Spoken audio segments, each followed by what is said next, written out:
वो ये सपने पालते हैं ना कि इनके खड़गे प्रधानमंत्री बन जाएंगे और इनके राहुल गांधी प्रधानमंत्री बन जाएंगे। ये किसान के बेटे का अपमान है और इसको 24 में इसका परिणाम इनको नजर आ जाएगा, इनको आईना दिखा देंगे। संसद सदस्य से इनकी सदस्यता खत्म करनी चाहिए। ओबीसी के खिलाफ है, किसानों के खिलाफ है, आर्य समाज के खिलाफ है। ने जो घिनौना काम किया है ये माफी के लायक नहीं है।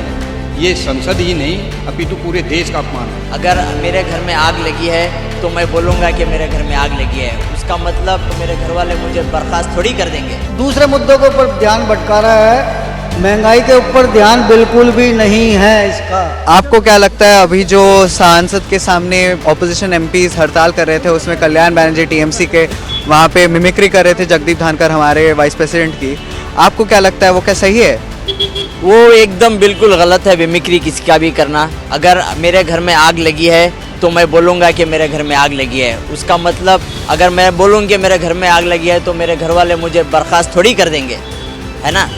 तो अगर मोदी जी बोल रहे हैं कि ये दुनिया का सेफेस्ट घर है, सेफेस्ट पार्लियामेंट है, वो पार्लियामेंट में आग लग रही है तो कहाँ सेफ है? मेंबर ऑफ पार्लियामेंट सेफ होना चाहिए। अगर हमारी आवाज़ उठा रहे हैं पार्लियामेंट में 141 पार्लियामेंट मेंबर्स को बर्खास्त कर दिया गया है। फिर से देश को मुद्दे से भटकाने की बात की जा रही है।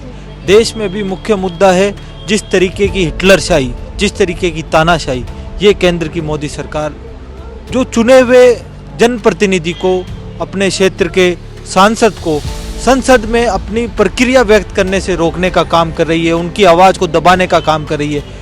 आज तक के इतिहास में इतना 92 अप्रोक्स, मैं करेक्ट नहीं हो सकता हूँ, लेकिन 92 से ज़्यादा राज्यसभा और लोकसभा के सांसद को बुला के डिस्क्वालिफिकेशन किया गया है। तो ये किस तरीके की बात है? जो जनता की आवाज़ है, उन्होंने अपनी आवाज़ बनाकर अपने जनप्रतिनिधि को देश की सबसे बड़ी संसद में भेजा है और उस आवाज़ को दबाने का काम कहीं ना कहीं ये हिटलरशाही सरकार, केंद्र की मोदी सरकार कर रही है।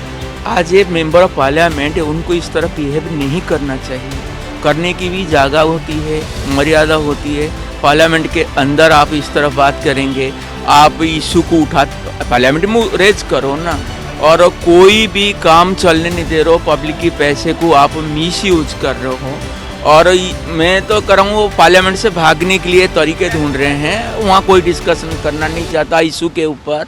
बहुत सारे इशू है, ज़रूरी नहीं है कि मोदी सरकार अभी भी जो भी किया है, जो इनोसेंट हो या अक्वेज्ड हो, मैं ये नहीं बोल रहा हूँ, उनको क्या जाने दिया नहीं दिया ना, अभी तो काम चल रहा है ना। बेसिकली इंक्वायरी होगा, ये कि हमारा पार्लियामेंट्री, हमारे हिंदुस्तान में कॉन्स्टिट्यूशन है, पहले इंक्वायरी करेंगे, उसके बाद उसको पनिशमेंट देंगे। उनको तो धरपकड़ चल रही है, पुलिस खुद रिमांडर ले रखा है उनको। मोदी सरकार चाहती है कि ये हमारा जो यहाँ का विपक्ष है वो नहीं होना चाहिए, जो भी कुछ करें हम ही करें, और विपक्ष ही नहीं होगा तो फिर तानाशाही तो पूरी होगी इन लोगों की। ये भी तो देखो आप, जब विपक्ष के बिना ये कोई भी चीज़ अगर ये करेंगे तो गलत है, तो गलत ही है। ये देखो, लेकिन बात ये है कि ये जो जगदीप धनखड़ है ये हमारे वाइस प्रेसिडेंट है, तो उस पद को हम लोग अगर ख्याल में रखते हुए ये बात कहे, ये जो क्वेश्चन है कि ये क्या ठीक हुआ है उनके साथ कि अभी फिर गलत हुआ है? ये जो भी कुछ हो रहा है बहुत गलत हो रहा है। पहले 92 सांसद सस्पेंड कर दिए इन्होंने, फिर उसके बाद 50 फिर कर दिए इन्होंने। अब ये देखना है धीरे धीरे चुनाव भी ख़त्म ही कर देगा ये। जब इलेक्शन कमीशन ये सपोर्टर में अपने ले लिए इसने, इलेक्शन कमीशन ही 2 इसके होंगे सत्ता पक्ष के, बाकी विपक्ष का 1 बंदा रखा है इन्होंने। जहाँ सत्ता पक्ष होगी, इन्हीं की वोट सब कुछ होगी, इन्हीं का सब कुछ होगा, तो फिर कहाँ से चुनाव होंगे और कहाँ ये जो कर रहा है, मतलब दूसरे मुद्दों के ऊपर ध्यान भटका रहा है, महंगाई के ऊपर ध्यान बिल्कुल भी नहीं है इसका। ये ऑपोजिशन को मतलब करना ही नहीं चाहिए था, कभी नहीं करना चाहिए था। अरे विरोध करो, लोकतंत्र में विरोध तो होना ही चाहिए, लेकिन इतनी उसकी एक सीमा होती है, मर्यादाएं होती हैं विरोध की, उसकी कुछ हर चीज़ की एक अपनी सीमाओं के अंदर रह करके विरोध किया जाता है। तो लोकतंत्र में विरोध तो होना ही चाहिए, पर इस प्रकार का विरोध कि आप उपराष्ट्रपति का ऐसे मिमिक्री करके और अपमान करते हुए आप इतनी छोटी हरकत, और उसमें कांग्रेस के इतने बड़े नेता राहुल गांधी वीडियो बना रहे हैं, वहाँ उनका सब चीज़ों का मजाक उड़ाया जा रहा है।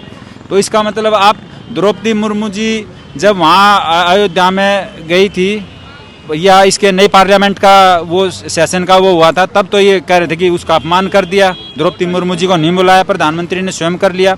आज ये स्वयं उपराष्ट्रपति का इतने बुरी तरीके से अपमान कर रहे हैं, तो इनकी कितनी खोखली मानसिकता है, ये इस बात को दर्शाता है। तो आपको क्या लगता है अभी ऑपोजिशन को क्या करना चाहिए? राहुल गांधी को माफ़ी मांगनी चाहिए और ये इनको होश में आना चाहिए और इनको सोचना चाहिए कि जो किसान का अपमान करेगा वो ये सपने पालते हैं ना कि इनके खड़गे प्रधानमंत्री बन जाएंगे और इनके राहुल गांधी प्रधानमंत्री बन जाएंगे। ये किसान के बेटे का अपमान है और इसको 24 में इसका परिणाम इनको नज़र आ जाएगा, इनको आईना दिखा देंगे लोग, गाँव के लोग इस अपमान का बदला लेंगे। लगता है जो ऑपोजिशन ने किया वो क्या ठीक किया है? बिल्कुल गलत किया है।